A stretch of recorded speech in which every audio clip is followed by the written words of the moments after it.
लाचलुचपणीच्या प्रकरणात यांची भेट घेण्यासाठी आलो होतो।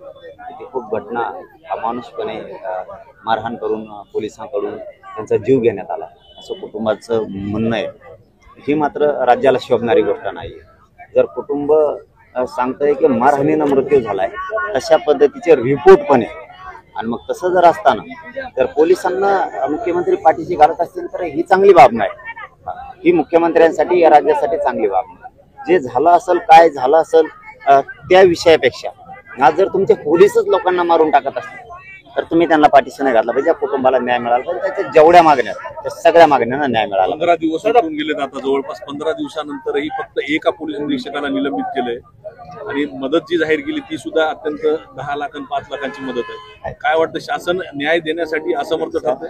हे बघा, मुख्यमंत्र्यांनी ना सरळच तुम्ही जर पालकत्व स्वीकारलं तर तुम्हाला त्या कुटुंबाला न्याय द्यावा लागणार आहे। त्यांच्या सगळ्या मागण्या ती तुम्हाला मान्य करावं लागतील आणि आम्ही त्यांच्या मागण्या मान्य होईपर्यंत त्यांच्या सोबत आहे। कारण जर पोलीस माणसाला मारूनच टाकायला लागले तर ही तुमच्यासाठी सुद्धा मुख्यमंत्री म्हणून एक लाजिरवाणी गोष्ट आहे। तुम्ही कोणाला पाठीशी घालावं, कोणाला नाही घालावं हे तरी तुम्हाला कळायला पाहिजे, कारण पालक तुम्ही आहे। आता जरी इथं काही नुकसानी पण झाली त्या पण सरकारने दिल्या पाहिजेत त्यांना, कारण आणि ह्या कुटुंबाचं तर एवढं नुकसान झालंय, एवढी हानी झाली, अरे बाप, ते सांगताना अंगावर काटे।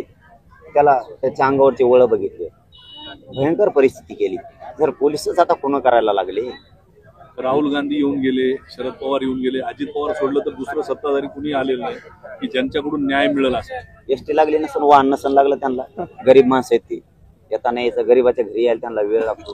कारण इथं परभणीपर्यंत एसट्या बंद आहेत ना, 7-10 वर्ष झाले एसट्या लागत नाहीत मंत्र्याला इकडे यायला, कारण गरीबाची गरज नाही, गरीबाची फक्त मतदानापुरती गरज आहे, मधल्या काळात नाही। पण यापेक्षाही मी आज जाहीरपणानं मुख्यमंत्र्यांना विनंतीपूर्वक सांगतो की ह्या कुटुंबावरती खूप आघात झालाय आणि पोलिसांनी इतकी मारहाण केली की त्याचा जीव त्याच्यात गेला। आणि जर पोलीस जीव घेणार असली तर पोलिसांना तुम्ही सोडला नाही पाहिजे, सगळेची सगळे मध्ये टाकले पाहिजे, याचा छडा लावला पाहिजे। त्यांच्या सगळ्या मागण्या त्यांनी मुख्यमंत्र्यांनी मान्य केल्या पाहिजे। तुम्हाला तपासात जर तुम्हाला वाटतंय त्याचा अटॅकनं मृत्यू झाला तर हे शक्य नाही, कारण ते सांगतात की रिपोर्ट आहे मारहाणी झाला, हे अवघड आहे।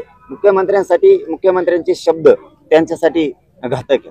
बीडचं प्रकरण आपण बघितलं, चर्चा झाली त्यांची, कुटुंबियांची आई आणि भावांचं नेमकं काय आक्षेप होतो एकूण सरकार आणि घटनेबद्दल? त्यांचं असं म्हणणं आहे की सरकार म्हणतंय अटॅक मध्ये आणि आमचं म्हणणं आहे की आमच्याकडे रिपोर्ट आहे की त्यांचा मारहाणी झाला आणि ते वळ सांगतात ना, पण ते इतके वळ आहेत त्या अंगावर त्यांच्या। त्याच्यातलं एक लय भयानक सांगितलं त्यांनी की ज्यावेळेस ते पोरं पाणी आणि जेवण मागायचे त्या पोलीस स्टेशनला, त्यावेळेस पोलिस म्हणायचे कोणाकोणाला भूक लागली, आणि मग ज्याला भूक लागली म्हणून ते वर हात करून त्याला बाजूला घ्यायचे आणि मग त्याला मारायचे आणि इतकं मारायचे आणि मग ते आरडून ओरडून पोरांचं झाल्याच्या नंतर मग म्हणायचे भरला का पोट तुझा आता। म्हणजे मुख्यमंत्री साहेब, ही घटना भयंकर आहे बरं, तुम्ही याच्यावर लक्ष घाला, ते कोण होते काय होते, कारण कुटुंब सांगतायत म्हणजे ते जात म्हणून एखाद्या वेळेस नाही सांगत तर त्यांच्या काळजाचा तुकडा गेला, त्यांचं आज लेकरू गेलं म्हणून सांगतायत।